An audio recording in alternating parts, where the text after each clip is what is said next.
Ladies and gentlemen, boys and girls, how you doing? How's your mama? How's your family? It's time for some good old-fashioned media rounds. It's Media Rounds Thursday.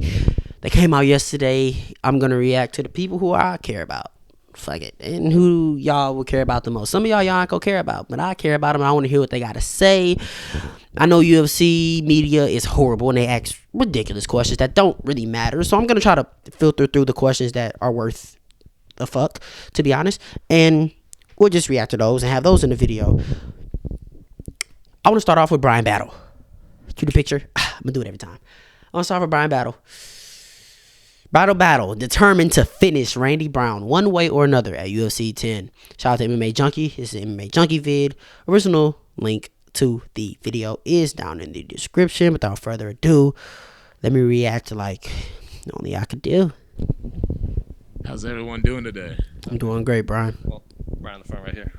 Dead ahead. Straight in the front. Ah, there we go. Obviously, after your last fight, it feels like you've never been more in demand, especially after your post-fight interview and stuff. Interviews. So Them black I guess diamonds. how's life been since that moment? Because we've seen Check the him interviews, out. we've seen you know, the memes and the fake tweets and everything. So just how's life been since that day? Man, I tell you, it's really been like a whirlwind. Like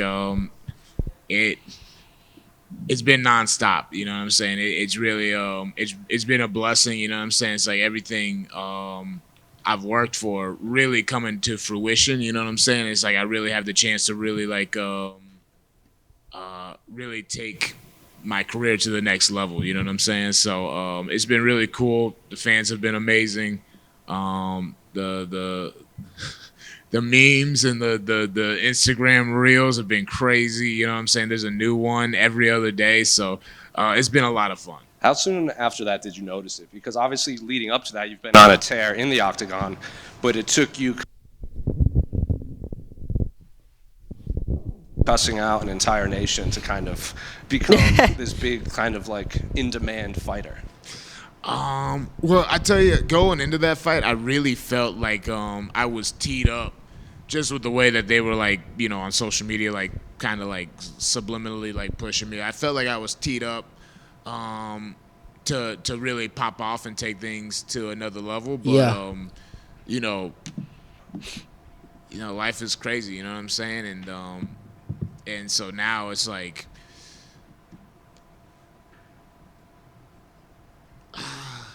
I mean, you know, Yeah. it's cool. You know what I'm saying? It is what it is. You know what I'm saying? It was inevitable. It was always inevitable. I guess that's that's one of the things. It's like I always felt like, you know, I would get to where I'm at. You know what I'm saying? It was just a matter of when, not if. You know what I'm saying? Yeah. And Bro, in his terms of dude the says, you know actual, what I'm saying, so much. Oh my freaking goodness. You know, your fighting career, like physically, how are you feeling? Because I think it's what, your second fight in 70 days, and you know you don't really get that quick of a turnaround. Picking up going from, it's a you know, big, that it's a quick to turnaround another for big sure. pay-per-view. I mean, not in the UFC, but I mean, you got to remember how I got into the UFC. I was in the Ultimate Fighter house. Correct. You know what I'm saying? I had to fight 2 times in like 2 weeks. You know what I'm saying? So I mean, like yeah, for sure. Like it's a quicker turnaround since I've been in the UFC. But before I got into the UFC, you know, I try to fight 4 times a year. That's always been my kind of prerogative. You know what I'm saying? So I don't know how long I can do this. Definitely, it's Bryan. and it is funny because it was. Bryan, I love you, bro. I do. You gotta stop. You know what I'm saying? It's kind of like I was like, damn, that's kind of a fast turnaround, but it's cool. You know what I'm saying? I feel We're gonna do a drinking game next time there's a Bryan interview. Every time you say, you know what I'm saying, I'm taking a shot. amazing. I feel incredibly sharp. You know what I'm saying? Like physically off the rip. You know what I'm saying? There's definitely some aches and pains from the previous fight, but it's like everything's come together at the right time. Perfectly. That's good to hear. You had said, you know, like you want to go to London, you want to go to Brazil, but now you're getting Randy Brown in Las Vegas. So I guess what do you make of Randy as an opponent? Randy's a tough. You know, Randy's a great opponent. You know, definitely the best name that I've had up to this point. You know what I'm saying? Yes. He brings a lot of great things to the table. You I think Kevin Doucette beats Randy Brown. That could be a hot take, but yeah. know what I'm saying? Athletic dude, fast, has an unorthodox style. You know, and he brings a lot of experience to the cage. You know what I'm saying? I think that's the edge. The biggest edge he has on me is experience and the people that he's gone against inside the cage. With all that being said, I mean, he's just another obstacle that I gotta get by. You know what I'm saying? He's just like another mountain I gotta climb, and so it's like one way or another, I'm getting him out of there. Period. And another thing, like outside of your post-fight interview that kind of went viral. Yeah, was like your coach I like that. I like that. You, and then we've seen like podcasters ask you to. Do fans come up and they're like, "Can you slap me too?" No. I'm waiting for it though. I can't wait to smack the shit out of a fan. You know what I'm saying? That'll be funny as hell. You know what I mean? Especially like I'm saying, if they ask for it, you know what I'm saying? I'm like not in like a mean way, but if someone's like, "Oh, hey, can you slap me up?" Like get person, I'm be like, "Of course." Just. And then just last one for me. Can I get your thoughts on the co-main event? It's in your weight class between Shavkat and Ian Gary. Nah, that's a great fight. It's a great fight. Two great fighters. It obviously it's not the title fight that it was. You know what I mean? But it just for me like it just makes me like excited for not only this week but next week as a welterweight. You know what I'm saying? There's a lot of great welterweight fights on this card. You know what I'm saying? Next week you got welterweight's turning into the best division in the UFC. It is. Colby versus Joaquin, you know what I'm saying? We're just going to figure out a lot of things about the division as a whole in these next 2 weeks. And so this, the co-main event, Shavkat versus Ian, we're going to figure out some things. I'm curious to see how that's going to work out stylistically. We're going to answer some questions on Saturday night. Hey, Bryan.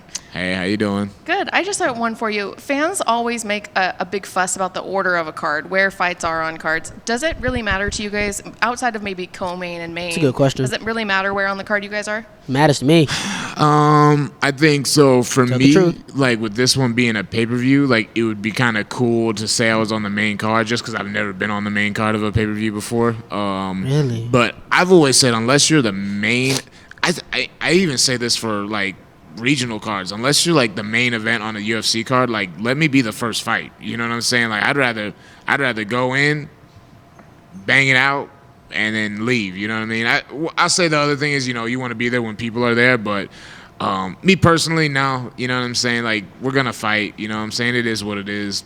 You know what I'm saying? The pay is gonna be the same. You know what I mean? People are gonna see it regardless. And that's just one of those things that are outside of your control. So I think it doesn't benefit you stressing out over things outside of your control. Thank you. Hey, Bryan, right here. It matters, but he can't control it, so it doesn't matter. what I Bryan, you got already from got that the hair performance. ready for fight night. I want to know, are there other like rituals or parts of your fight week routine that are really important to you in terms of feeling locked in, feeling ready for that fight outside of just the gym time?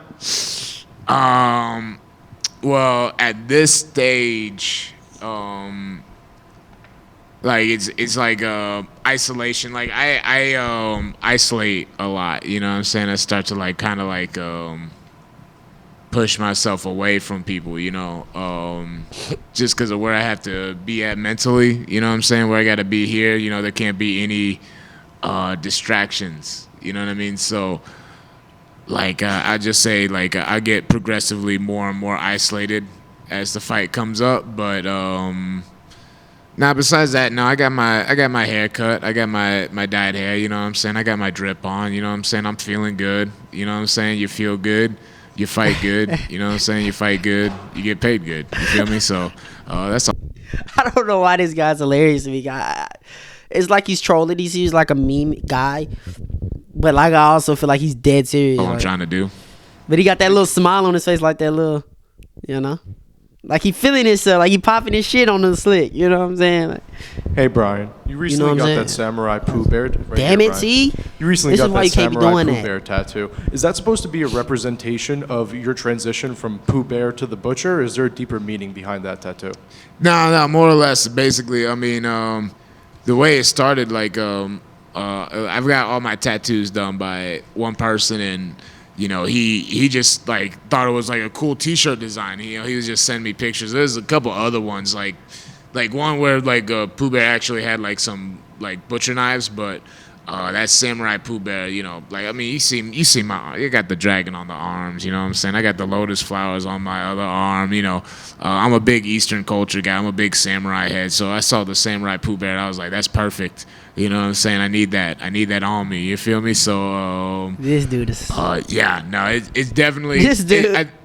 that's basically it. It's just kind of like symbolic of like that transition. You know what I'm saying? Like Pooh Bear is no longer Pooh Bear. You know what I'm saying? Like might look something similar, but it's a different thing altogether.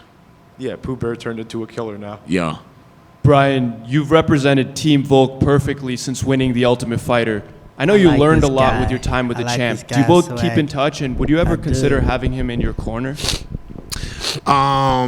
So I'm just a terrible communicator, period. Like I was literally just telling someone like that I was talking about someone else who I was on Team Volk with, but I'm a horrible communicator, you know what I'm saying? So if I send Volk messages, like he's always like really good about like responding. Like he's always been Volk is the man, you know what I'm saying? I say it one time, I'll say it a million times. Volk is really the man. He's always been like super there for us, and always like willing to take time out of his day to like, you know, bless us with some knowledge or whatever. As far as being in my corner, you know, like I got my my people set. We got like a routine, you know what I'm saying? Those are also my dogs, you know what I'm saying? Everyone in my corner, you know, Sensei Tom, that's my day one coach. Shamik Harvey, he's been to every UFC fight, you know what I'm saying? Even before he was in my corner smacking me up, you know what I'm saying? He was coming to every fight, you know what I'm saying? John, you know, he's been at the gym since I started. He's been a training partner for a long time. So like I know what you're saying. everyone in my corner, like we got everyone has like a specific purpose in being there, and you know, so you know it's unfortunate. There's just not enough space. You know what I'm saying? That's the problem. We need to open it up. I'd love to have Volk in my corner. Damn it, Volk, we need to get the rules changed so you can be in my corner. You feel me? Fair enough. And if you were ever an Ultimate Fighter coach, who would you like it to be against? Oh, that's a good one. If I was an Ultimate Big Fighter Angel coach, Losa, puss ass. I think Buckley would be a fun person to coach That against. You would know what I'm be saying? hilarious. I think we'd make that season very a very memorable season. You know what I'm saying? I think we could be I up know what there you're with saying. Rampage Rashad. You know what I'm saying? I know what you're saying. Yeah. We'll get that figured out. You know what I'm saying? They need two new coaches for the season coming up. You know what I'm saying? So you know we'll get that squared away. I know what you're saying. All right. Thank you guys. Thank you, Bryan, and thank you, MMA Junkie, for the content. If you guys enjoy media rounds, let me know. If there's one that I don't touch today, and you're like, hey, this guy dropped a few nuggets, react to him. I'll gladly do it. Days away, few more sleeps, then it's right there. We'll get our questions answered. Can Bryan battle pass the Randy Brown test? Can Ian Gary pass the Shavkat test? We will find out.